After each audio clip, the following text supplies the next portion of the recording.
నమస్తే, నా పేరు Vamshi. Welcome to HM TV special debate. గోవు మన పూర్వీకులు మనకు అందించిన కామధేను. గోవును సేవిస్తే సకల దేవతలను సేవించినట్టే అంటారు మన పెద్దలు. అలాంటి గోమాత విశిష్టత ఏంటి? గో ఆధారిత వస్తువుల వినియోగం మనకి ఎంత మేలు చేస్తాయి? గోమాతను విశ్వమాత అని ఎందుకు అంటారు? ఇత్యాది అంశాలపై హెచ్ఎం టీవీ ప్రత్యేక చర్చను చేపట్టింది.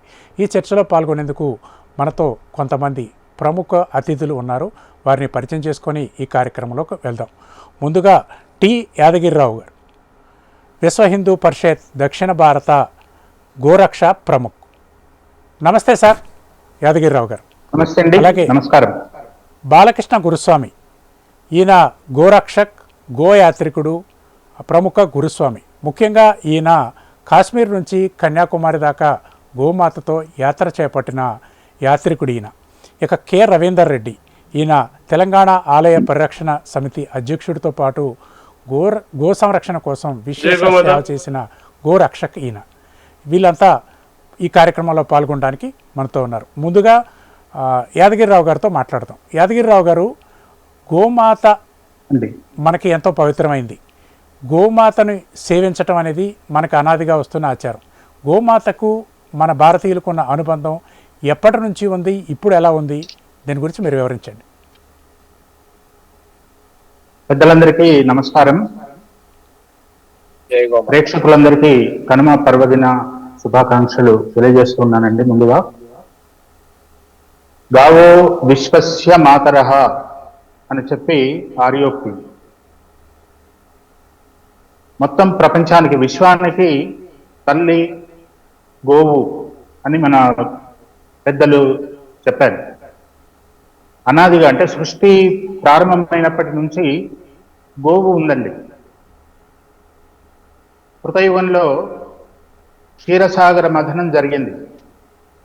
క్షీరసాగర మథనం, దేవతలు దానవులు అమృతం కోసం పాల సముద్రాన్ని మథించినప్పుడు గోవు కామధేను రూపంలో, అంటే కోరిన కోరికలను తీర్చేటటువంటి ఒక తల్లిగా 5 రూపాల్లో అవతరించింది.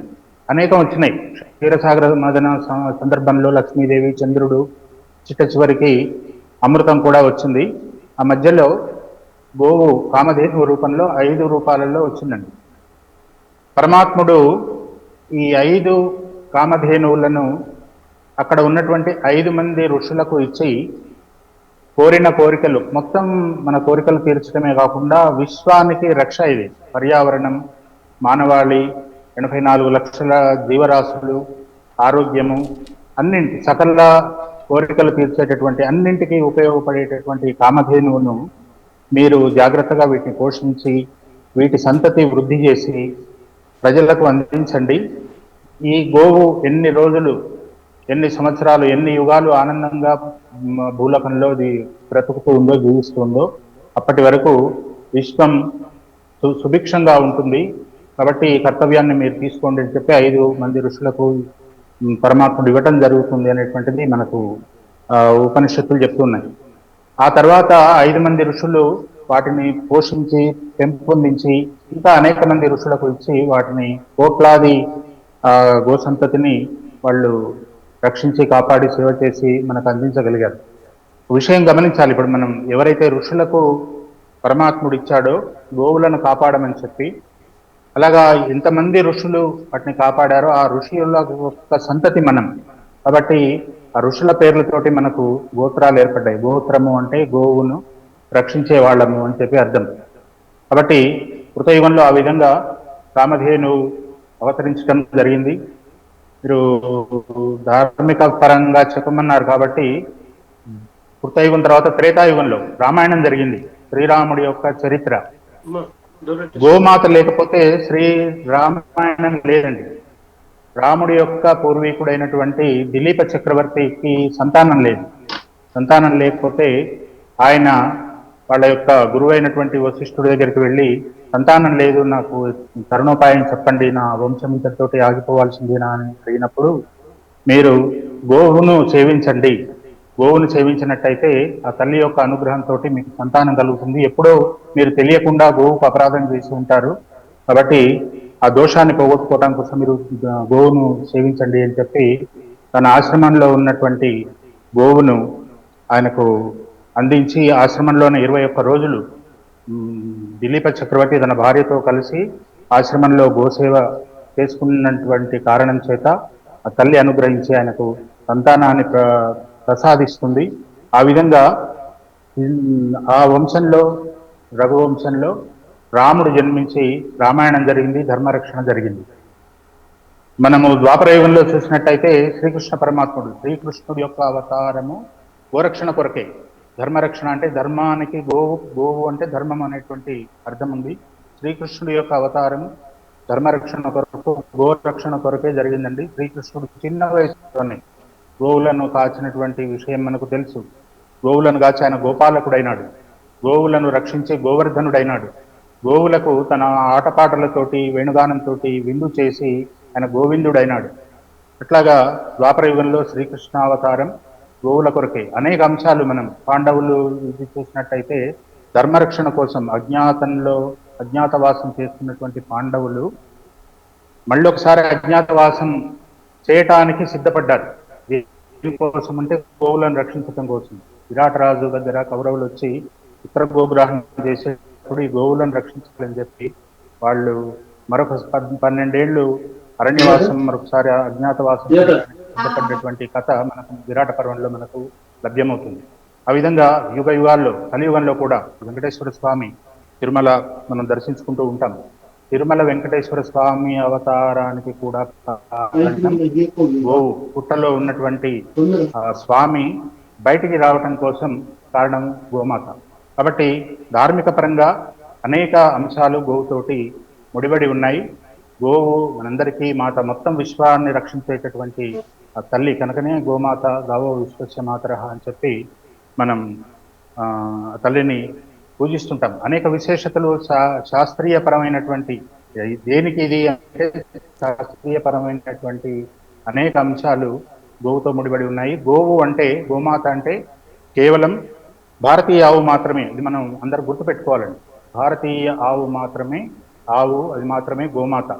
మిగతా సంకరజాతి పశువులను సృష్టించి గోవులకు అన్యాయం చేస్తున్నాం మనం. ఇప్పుడున్నటువంటి ప్రపంచం మొత్తం, మన దేశంతో పాటు ప్రపంచ దేశాలన్నీ ఈ జెర్సీ ఆవులు, తర్వాత సంకరజాతి ఆవులు సృష్టించి మనం వాటికి అసలైనటువంటి గోవులకు అన్యాయం చేసి సమాజానికి అన్యాయం చేస్తున్నాం.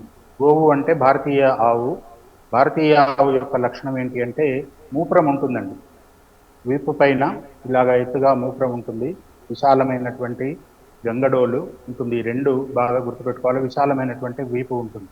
ఇది మాత్రమే భారతీయ ఆవు యొక్క లక్షణం. ఈ ఆవులోనే ఈ లక్షణాలన్నీ ఉంటాయి.